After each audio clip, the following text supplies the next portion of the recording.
ఇక్కడ ఎవరికి ఎక్కువ విజయ శాతం ఉందంటారు? పవన్ కళ్యాణ్కి ఎక్కువ ఉంది. అంటే వంగా గీత గారు లోకల్ అంటున్నారు.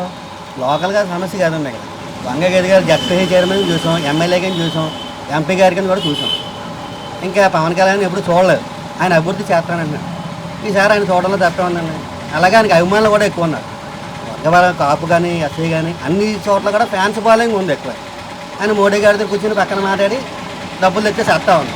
ఆయన కూడా 500 కోట్లు ఇస్తాను, అభివృద్ధి చేస్తానన్నాడు. నేను ఎక్కడ అనుకోండి కంపల్సరీ పిఠాపురం కూడా డెవలప్ అవుతుంది, అందరికీ కూడా బాగుంది. అంటే వంగా గీత గారికి డిప్యూటీ సీఎం ఇస్తానంటున్నారు గెలిస్తే. ఆల్రెడీ 2 సార్లు చూశారు కదండి జనాలు. ఇంకా ఆవిడని ఏం చూస్తారు ఇక్కడ గీత గారిని? అంటే ఆవిడ ఏం డెవలప్ చేయలేదంటారు పిఠాపురంలో? డెవలప్ కాదు, ఇప్పుడు కావాల్సింది కొత్తగా మళ్ళీ అభివృద్ధి కావాలి. ఆవిడ ఇంతకుముందు చూసాం ఆల్రెడీ. పవన్ కళ్యాణ్ కూడా చూడాలి కదా, ఒక పార్టీ అధ్యక్షుడు ఈయన. చూడడంలో తప్పే ఉంది. ఇంతకుముందు ఆల్రెడీ 2 సార్లు చేసింది, 2 సార్లు ఇచ్చాం.